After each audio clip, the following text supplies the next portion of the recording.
오늘 본문 23절은 이렇게 말씀하고 있습니다. 평강의 하나님이 친히 너희를 온전히 거룩하게 하시고 또 너희의 온 영과 혼과 몸이 우리 주 예수 그리스도께서 강림하실 때에 흠없게 보존되기를 원하노라. 이 말씀 가운데 사도 바울은 하나님의 뜻, 우리를 향한 하나님의 뜻이 무엇인지를 분명하게 말씀하고 있습니다. 그 뜻이 무엇입니까? 예수님께서 이 땅에 다시 오실 때에 우리의 온 영과 혼과 몸이 보존되기를 원한다 라고 말씀을 하고 있다는 거죠. 여러분, 지금의 시대를 어떻게 말할 수 있을까요? 성경에 말씀하고 있는 것처럼 지금은 사탄이 우는 사자같이 두루다니며 삼킬 자를 찾는 시대라고 말할 수가 있을 것입니다. 사탄은 세상의 문화와 흐름들을 장악을 하고 있습니다. 그리고 자기가 원하는 방향대로 이 땅을 끌고 가고 있습니다. 여러분, 이 시대를 보면서 정말 타락한 시대임을 우리는 부인할 수가 없습니다. 이 타락한 시대 가운데 우리는 이 전쟁을 치르면서 살아갈 수밖에 없다라는 거죠. 여러분, 우리가 접하는 수많은 매체들을 한번 생각해 보십시오. 인터넷, TV, TV의 드라마, 영화, 노래 어떻습니까?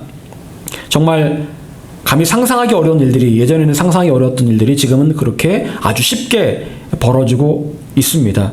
옛날에는 TV를 틀면 그렇게 폭력적인 장면이 없었거든요. 지금 굉장히 폭력적이고 선정적인 장면들이 많이 나옵니다. 인터넷은 더 말할 것도 없죠. 여러분, 요즘 그리고 10대 청소년들은 더군다나 옛날에 비해서 훨씬 더 이렇게 많이 그 매체에 노출되어 있고 더 많이 쉽게 타락을 하고 있는 것 같습니다. 요즘 그 TV 프로그램 가운데 금쪽 같은 내 새끼라는 그런 프로그램이 있습니다. 여러분, 그거 보고 있으면 어떻습니까? 보셨죠? 그거 보고 있으면 막 화딱지가 나가지고 저번에는 보니까요, 6학년 아들이 엄마한테 막 주먹질을 하더라고요. 주먹질을 하면서 엄마랑 막 이제 그러는 거예요. 그 엄마랑 아빠가 지금 아빠가 직업군인이고 별거가 아니네요. 아빠는 직업군인이라 이제 좀 멀리 떨어져 있고 엄마랑 아들이랑 딸이랑 사는데 이제 그러는 거예요. 이제 엄마가 아들한테 너 말 안 들으면 용돈 끊을 거야 그랬더니 아들이 그러는 거예요. 엄마는 왜 아빠한테 왜 돈 받는데, 왜 용돈 받는데? 그러면서 막 대드는 거예요. 그러니까 엄마가 너 가만히 있어? 그러니까 애가 막 대드는 거예요. 그러니까 결국에는 엄마랑 이 아들이랑 몸싸움이 벌어져가지고 막 엄마가 아들을 제압해가지고 막 넘어뜨리고 있으니까 주변 사람들이 아이고 아무리 그래도 아들인데 하면서 막 이렇게 막 싸움 말리는 그런 장면이 나오더라고요. 실제로 그거를 이제 옆에 있던 여동생이 그걸 찍어서 이제 보여준 거예요. 참 보면서 너무 어이가 없더라고요. 엄마한테 욕하는 거는 쌍욕을 하는 건 그건 기본이고요. 6학년인데 보니까 여러 가지 문제가 있었지만 어쨌거나 그런 것들을 볼 때마다 참 상상할 수 없는 그런 일들이다라는 그런 생각이 듭니다. 옛날에는 그런 일이 도저히 있을 수가 없었거든요. 요즘은요, 하도 그런 일들이 많이 나오니까 그냥 그런가 보다 하고 무신경하게 받아들이고 있는 게 바로 요즘 시대입니다. 단순하게 그런 경우를 ADHD 그런 것 때문에 생겼다라고 말할 수 없는 게 현실입니다. 수많은 어떤 일들이 있는데, 그 원인들이 있는데, 그 아이를 보니까 그 아이가요, 평소에 게임을 하는데 그 게임이 굉장히 폭력적인 그런 게임이에요. 여러분, 요즘 저는 잘 모르겠는데 요즘 애들이 많이 하는 프로그램들이 몇 가지가 그 게임들이 있더라고요. 근데 그런 걸 보니까 다 죽이는 거예요. 다 죽이는 거. 총으로 죽이고 칼로 죽이고 다 죽이는 겁니다. 예. 그런 거를 애들이 맨날 그런 게임을 하다 보니까 굉장히 폭력적이고 또 이렇게 애들이 난폭하게 변하게 되더라는 겁니다. 여러분, 요즘은요, 아이들이요, 동요를 안 부릅니다. 아세요? 동요를 안 부릅니다. 요즘은요, 새로 동요가 안 나와요. 옛날에는 동요가 많이 나왔잖아요. 근데 요즘은 동요도 없고요. 옛날에는 MBC, 어린이 동요대회 이런 것도 있었고 했는데, 창작 동요대회 이런 것도 있었는데, 요즘 동요가 안 나옵니다. 왜 그런지 아십니까? 여러분, 애들이요, 어른 노래 부르면 어른들이 뭐라고 말할까요?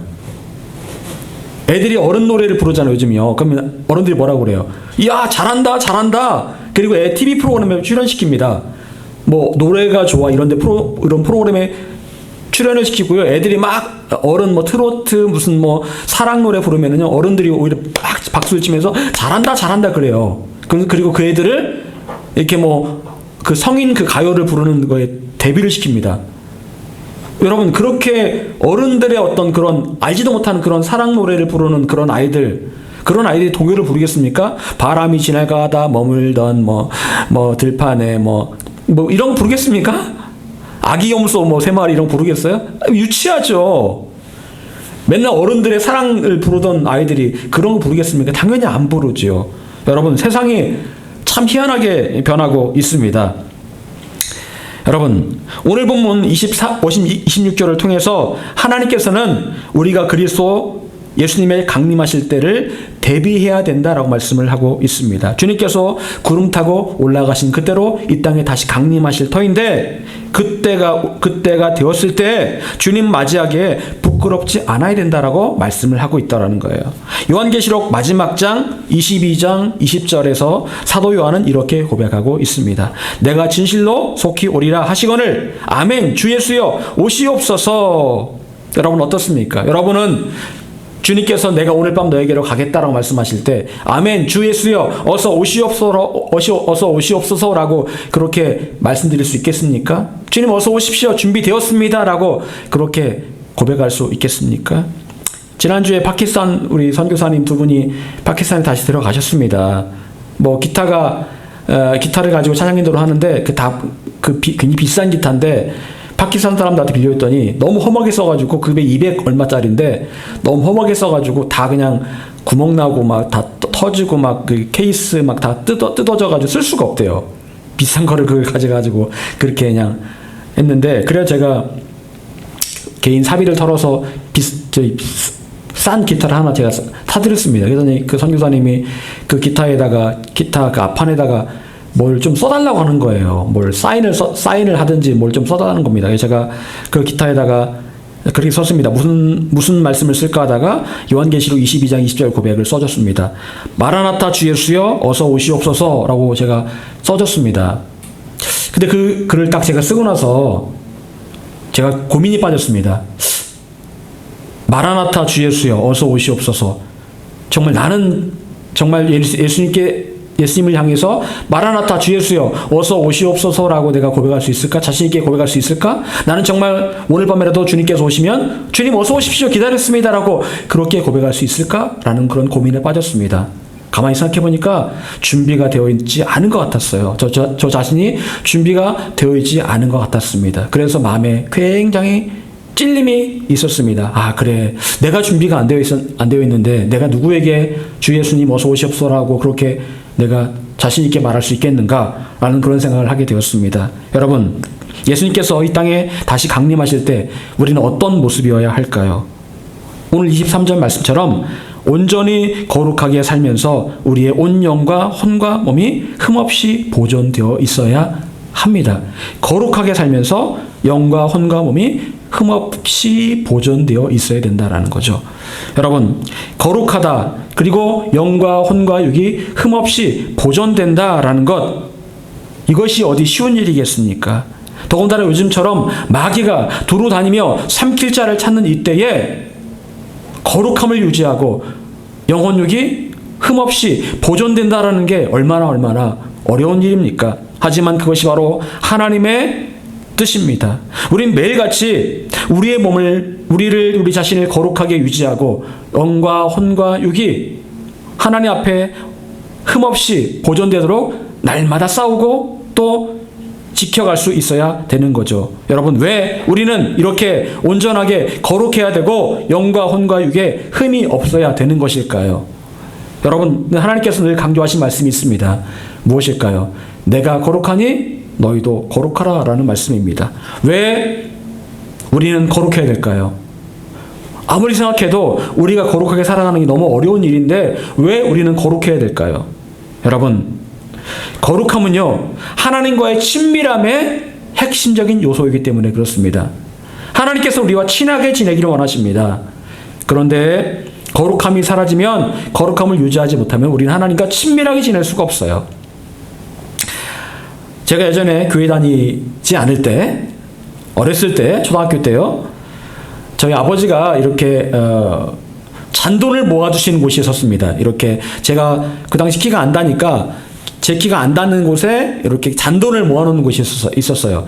담배를 사서 피우고 난 다음에 남는 돈 있잖아요. 아버지가 담배 사고 남는 돈을 거기다 꼭 놓으셨던 것 같아요. 근데 제가 어느 날 거기에 잔돈이 있는 걸 알았습니다. 동전이 있는 걸 알았어요. 근데 키가 안 닿아요. 그래서 제가 베개를 갖다 놓고 베개 여러 개를 갖다 놓고 겨우겨우 올라가서 손을 딱 뻗치고 보니까 동전이 정말 많이 있더라고요. 그래서 제가 동전 한 움큼을 딱 집어다가 가지고 와서 맛있는 걸 사 먹었습니다. 말하자면 아버지 돈을 훔친 거예요, 제가요. 근데요, 거기까지 좋았습니다. 근데 제가 아버지 돈을 몰래 훔쳤는데 아버지는 그걸 모르시는 것 같더라고요. 근데 제가 아버지 돈을 훔쳐다가 뭘 사 먹고 난 다음부터 아버지 옆에 가기가 굉장히 찔리는 거예요. 왜? 죄를 지어서. 아버지가 혹시 너 왜 아빠 돈 훔쳐서 왜 맛있는 거 왜 군것질했어? 이렇게 혼낼까봐 제가 겁이 나는 거예요. 그래서 아무 말씀도 안 하시는데, 모르시니까 아무 말씀도 안 하시는데 제가 아버지 앞에 가기가 굉장히 찔리고 좀 부끄럽더라고요. 여러분, 이와 마찬가지입니다. 우리가 죄를 지음으로 거룩함을 지키지 못하면 하나님 앞에 나아갈 때 양심의 가책을 느끼게 됩니다. 누가 참소를 합니까? 마귀가 참소를 해요. 야, 너 죄 졌잖아. 네가 죄를 졌는데 어떻게 하나님 앞에 나가서 기도를 할 수 있어? 네가 어떻게 하나님을 예배해? 너는 죄인이잖아. 마귀가 이렇게 참소를 한다 할지라도 할 말이 없는 거예요. 내가 죄인이기 때문에. 그래서 내가 죄를 지으면 하나님과의 친밀했던 관계가 깨어지는 겁니다. 여러분, 아담과 하와는 죄를 짓기 전에 하나님과 굉장히 친밀했던 관계였습니다. 그들은 벗고 있었지만, 옷을 입지 않았지만 부끄러워하지 않았어요. 그런데 그들이 선악과를 따먹음으로 죄를 짓고 거룩함이 깨어지는 순간 그들에게 맨 처음 새로운 감정이 생겨났는데, 그 감정이 어떤 감정이었을까요? 바로 부끄러움이었습니다. 그 전까지는 부끄러움이라는 감정 자체를 몰랐어요. 그런데 죄를 짓고 나서는 부끄러움이라는 감정이 생겨났습니다. 양심의 가책을 느끼게 되었다는 거예요. 양심의 부끄러움을 느끼게 된 이유는 거룩함이 훼손되었기 때문에 그렇습니다. 그래서 그들은 하나님의 낯을 피해 숨으려고 했습니다. 예전에는 그렇지 않았거든요. 그런데 하나님의 낯을 피해 숨으려고 했습니다. 결국 거룩함을 지키지 못하면 하나님과의 친밀함이 사라지게 되고 하나님에게서 멀어지게 되는 것이지요.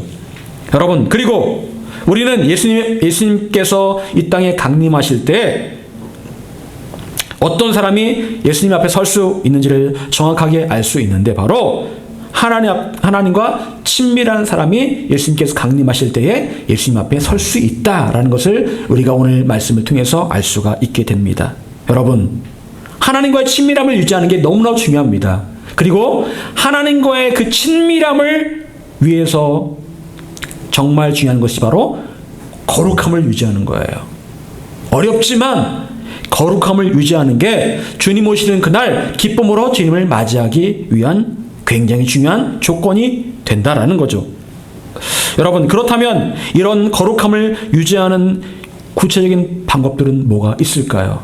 주님 오시는 그날에 우리가 흠없이 거룩하게 보존될 수 있는 방법이 무엇일까요? 오늘 본문 19절에서 또한 20절까지 이 말씀을 하고 있습니다. 첫 번째로 우리가 성령님을 소멸하지 말아야 된다라고 말씀하고 있습니다. 성령님을 소멸하지 말아야 한다. 성령님을 소멸한다? 무슨 의미일까요? 성령님께 소멸되신다? 무슨 의미일까요? 여러분, 우리가 예수님을 영접하는 순간 성령께서는 우리 안에 들어오시게 됩니다. 성령 세례 받는 그 순간 우리 안에 성령께서 임하시고 우리 안에 거하십니다. 그리고 수많은 순간 우리에게 성령께서 말씀하십니다. 세미한 음성으로 말씀하세요. 그 하나님의 성령의 음성은 결코 나의 생각이 아닙니다. 성령의 생각이죠. 그것은 분명히 하나님의 말씀에 기초한 하나님의 음성입니다.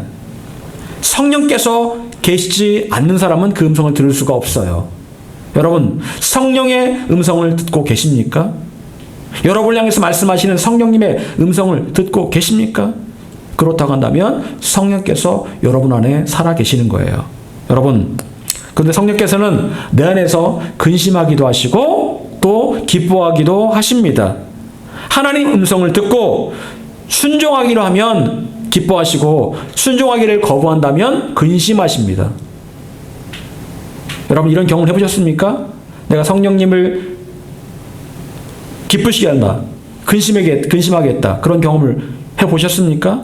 그런 경험을 우리가 성령님을 기쁘시게 하는 그런 경험을 할 수 있어야 되는 거예요. 여러분, 예수님께서는 이 땅에서 세상 끝날까지 우리가 항상 함께 있겠다고 말씀하십니다. 그 약속이 누구를 통해 지켜진 겁니까? 성령님을 통해 지켜진 거예요. 성령께서 우리 안에 거하심으로 내가 너희와 세상 끝날까지 항상 함께 하겠다라는 그 약속을 지키고 계시는 거예요. 성령께서 여러분 안에 계시다면 주님께서 지금 여러분과 함께하고 계시는 겁니다.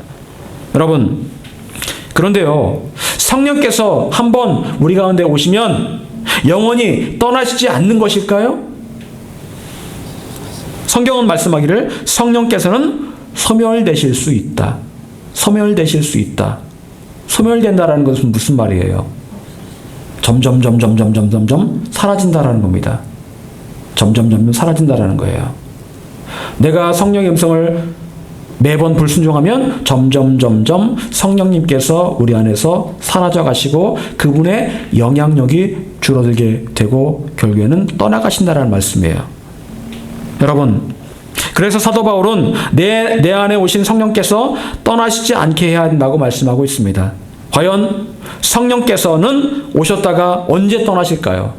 주님께 순종하지 않을 때, 성령의 음성에 순종하지 않을 때 성령께서는 우리 안에서 떠나가십니다.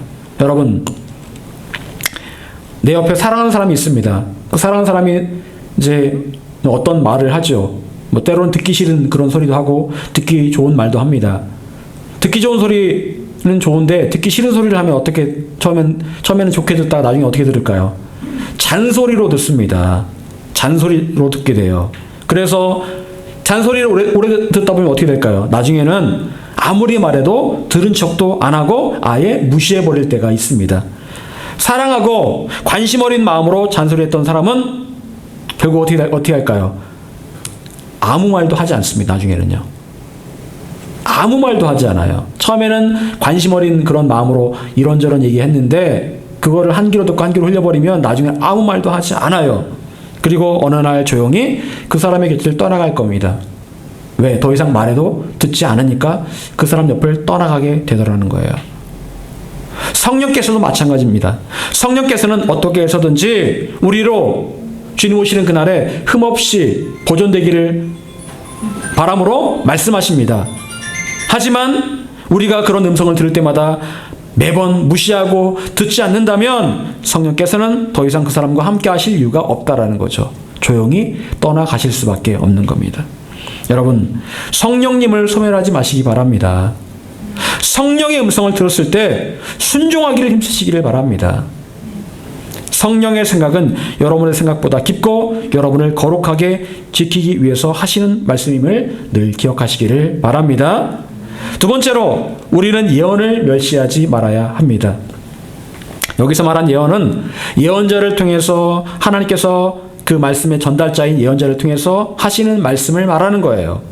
어떤 사람을 통해서 말씀을 전하셨을 때 그 말씀을 결코 멸시하고 무시하지 말라는 거예요. 여러분, 사람은요, 성도들은요, 대체로 자기가 듣고 싶은 그런 말씀을 좋아합니다. 그런 말씀 듣기를 좋아해요. 내가 좋아하는 말씀이 따로 있잖아요. 그리고 듣고 싶지 않은 말씀은 한 귀로 듣고 한 귀로 흘려버립니다. 예전에 북이스라엘의 아하방 시절에 아하방에게는 400명의 선지자들이 있었습니다. 400명의 선지자들은 아합 왕에게 듣기 좋은 말만 했습니다. 왕이시여, 이렇게 하면 잘 됩니다. 저렇게 하면 잘 됩니다. 다 왕이 듣고 싶었던 말들이었어요. 그런데 400명의 선지자와 상관없이 미가야라는 선지자가 있었는데 그 사람은 늘 아합에게 옳은 말을 했습니다. 그렇게 하면 안 됩니다.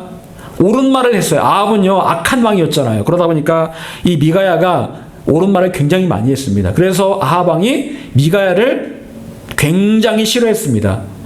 차마 무시할 수는 없었지만 굉장히 싫어했어요. 어느 날 아합이 남유대 여호사밧 왕과 함께 이제 전쟁터로 나가려고 합니다. 그때 400명의 선지자가 뭐라고 말합니까? 왕이요, 올라가소서. 이깁니다. 당연히 이깁니다. 라고 말합니다. 그때 여호사밧이 아합에게 말합니다. 이 4명, 400명 말고 또 다른 선지자 없습니까? 그래서 미가야를 불러드립니다. 미가야가 뭐라고 말했을까요? 왕이여, 이번에 전쟁터 나가면 죽습니다. 죽습니다! 라고 말하니까 아합이 너무 열받아가지고 이 미가야를 감옥에 가둬버렸습니다. 가둬버리고 내가 살아 돌아올 때까지 물도 주지 말고 떡도 주지 말고 그냥 고생 좀 시켜라, 이렇게 얘기를 합니다. 결국 아합 왕은 그 전쟁터에 나가서 어떻게 됐을까요? 죽었을까요? 살았을까요? 죽었습니다. 400명의 말은 다 거짓말이었고 이 미가야의 말이 맞았다라는 거죠. 여러분은 과연 누구의 소리를 듣겠습니까? 내 귀에 쓰더라도 하나님께서 말씀하시는 참 말씀을 듣겠습니까? 아니면 내 귀에 듣기 좋은 말씀만 듣겠습니까? 요즘에 많은 교회들의 문제점은 성도들이 듣기 좋은 말씀만 하고 있다는 거예요. 성도들이 듣고 싶은 말씀만 하고 있다는 겁니다. 하나님께서 하시고자 하는 말씀이 아니라 성도들이 듣기 좋은 말씀만을 전하고 있는 것이 문제라는 거죠. 여러분, 어떤 말씀이든지 하나님께 세우신 자를 통해서 하시는 말씀이라면 어떤 말씀이든지 들으실 수 있기를 바랍니다. 순종하실 수 있기를 바랍니다. 그렇게 할 때 우리가 거룩하고 주님께 쏘시는 그날에 우리의 영과 혼과 육이 온전하게 보존될 수 있을 것입니다. 세 번째로, 우리는 적극적으로 취해야 할 것이 있다. 자, 21절 같이 읽어보겠습니다. 자, 시작. 범사에 헤아려 좋은 것을 취하고. 자, 범사에 헤아려 좋은 것을 취하고.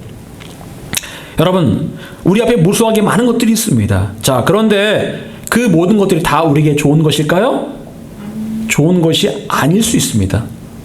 우리의 영과 혼과 육에 좋은 것이 아닐 수가 있습니다. 여러분, 스팸 맛있습니까? 맛없습니까?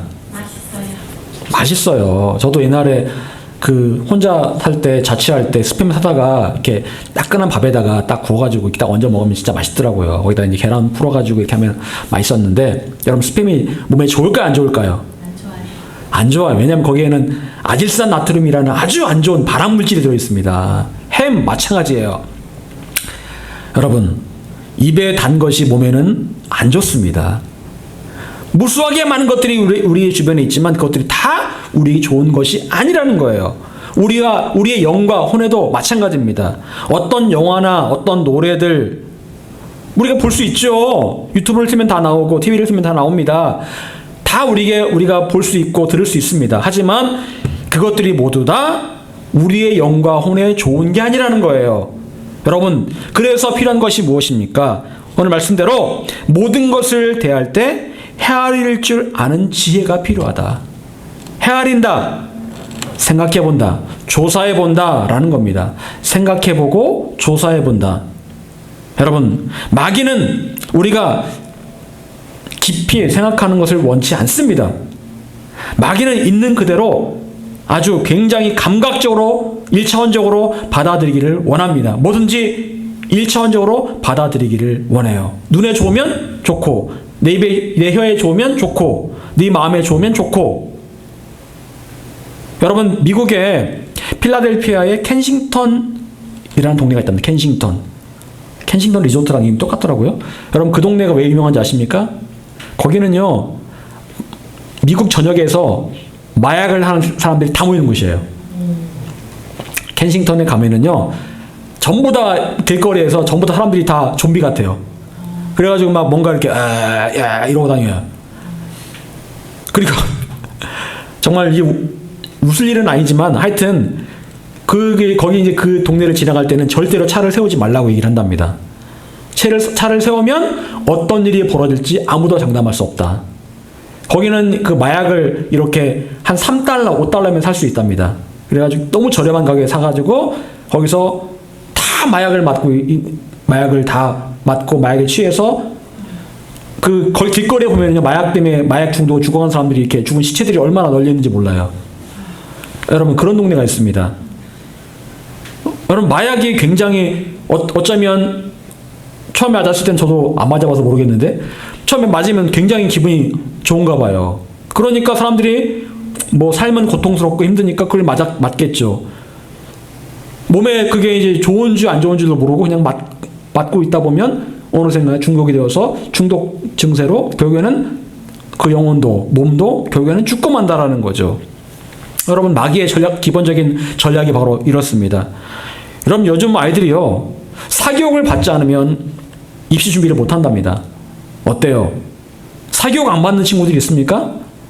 아마 거의 없을 것 같아요. 옛날에는 제 고등학교 때만 하더라도 50명 정원에서 학원 다니는 아이들이 5명 정도였던 것 같아요. 5명 정도. 나머지 45명은 공부를 학교에서만 했는데 그래도 다 서울대 가고 다 갔거든요. 여러분, 아이들 생각에 내가 스스로 공부하는 것 대신 누군가 제3자가 뭔가를 도와주지 않으면 나는 대학을 들어갈 수 없다라는 생각들이 아마 있는 것 같아요. 여러분, 그건 그런데 비단 아이들만의 문제가 아니라 크리스찬들의 문제이기도 합니다. 많은 크리스찬들이요, 세상에 넣어주는 지식과 경험에 길들여져 있습니다. 그런 것들에 대해서 깊이 생각해 보려고 하지 않습니다. 점점 영적인 바보가 되어가고 있다는 거예요. 로마서 12장 2절은 이렇게 말씀하고 있습니다. 너희는 이 세대를 본받지 말고 오직 마음을 새롭게 함으로 변화를 받아 하나님의 선하시고 기뻐하시고 온전하신 뜻이 무엇인지 분별하도록 하라. 여러분, 이 세대는 어떤 세대일까요?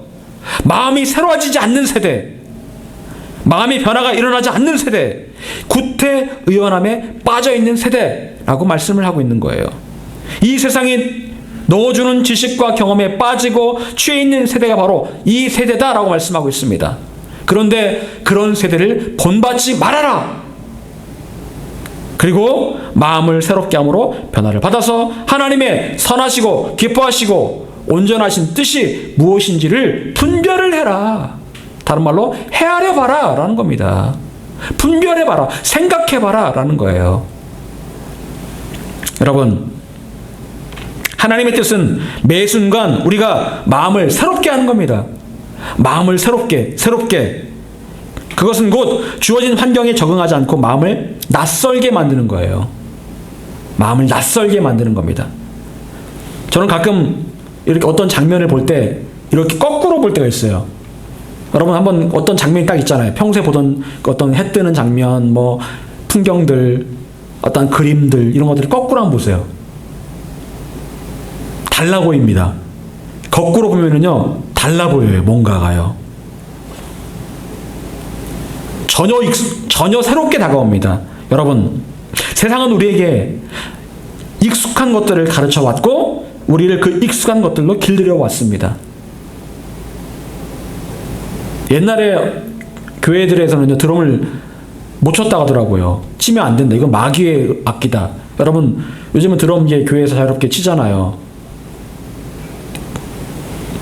저는 뭐 드럼이나 이런 거 다 사실은 성경에 다 나와 있습니다. 타악기, 뭐 현악기 다 나와 있어요. 근데 그렇게 볼 수는 없다고 생각하거든요.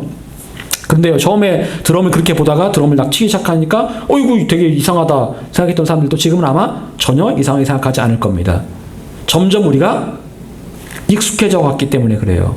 여러분, 옛날에는요, 핸드폰 들고 다니면은요, 야, 뭐 사업하나? 이랬습니다. 핸드폰 들고 다니면. 그런데 요즘은 어떻습니까? 핸드폰 안 들고 다니면 뭐 세상에서 뭐 동떨어져서 자연으로 살아가는 사람인가?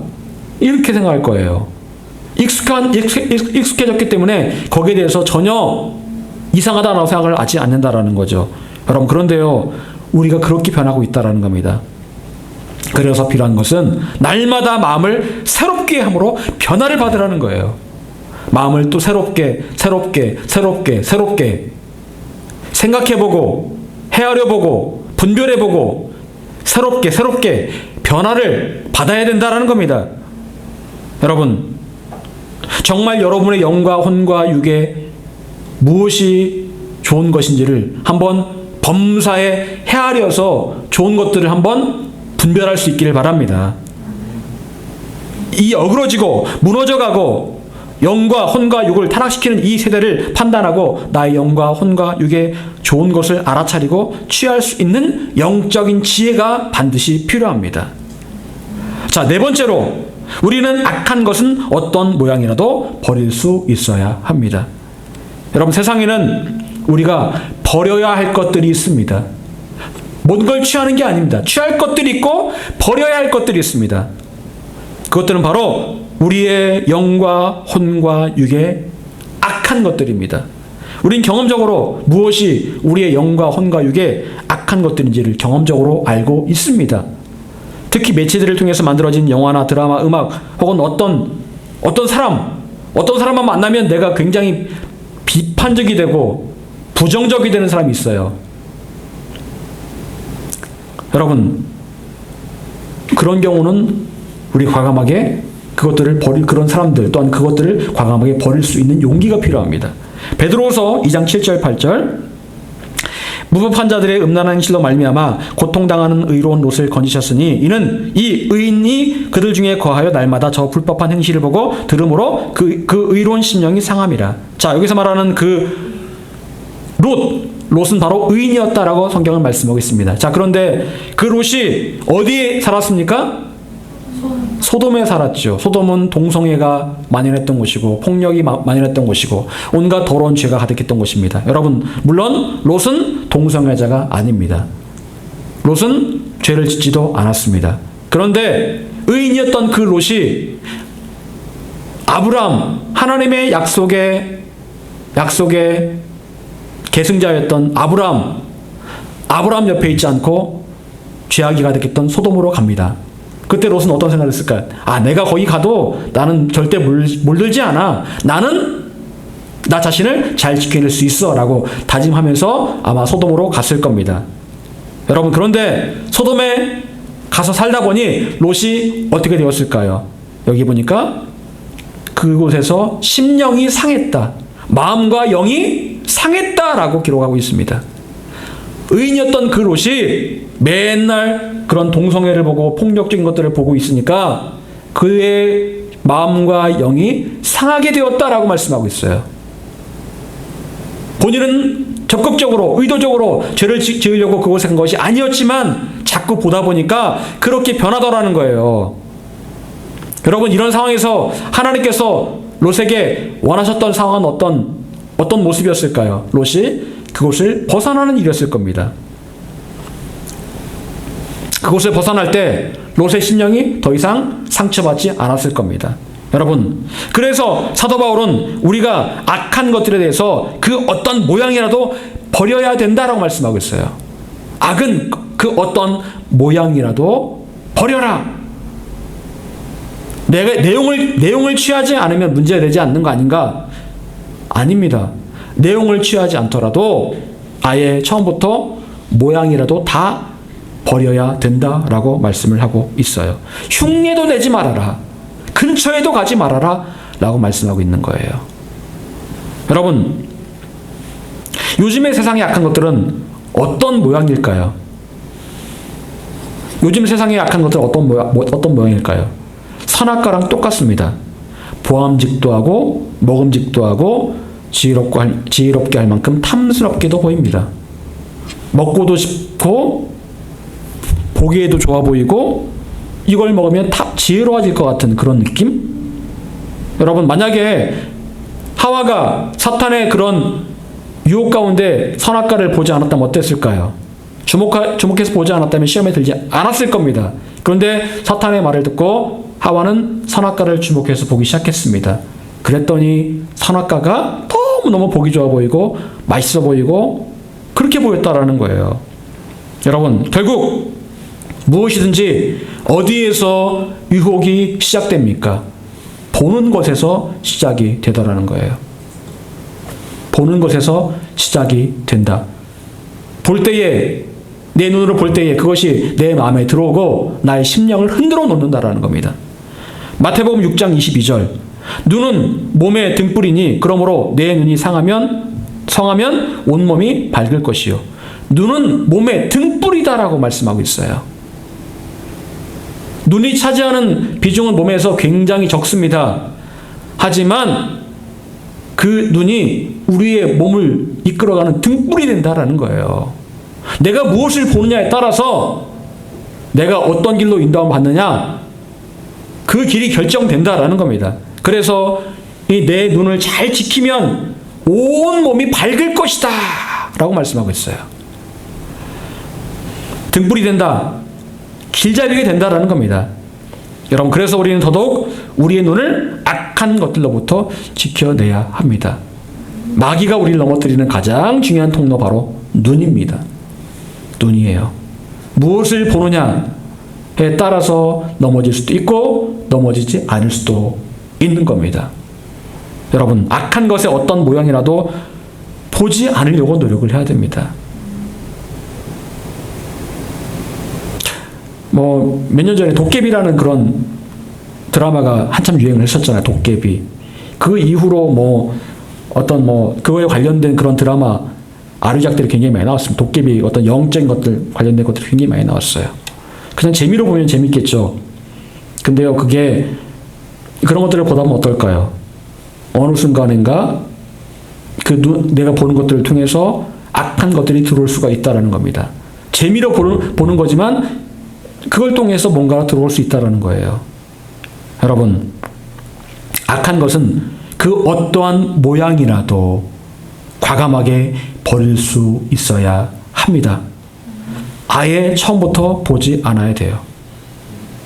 그렇게 하면 여러분의 영과 혼과 육을 거룩하게, 온전하게 주님 오시는 그날까지 지켜낼 수 있을 것입니다. 여러분, 우는 사자같이 두루다니며 삼킬 자를 찾고 있는 이 마귀가 득세하는 이 세상 가운데 우린 우리 자신을 거룩하게, 흠없이, 온전하게 보존할 수 있어야 합니다. 사랑하는 여러분, 바라기는 주 예수님께서 오실 그날까지 온전히 거룩하고 여러분의 영과 혼과 육이 흠없이 보존되기를 힘쓰는 여러분 모두가 될 수 있기를 간절히 축원합니다. 기도하겠습니다.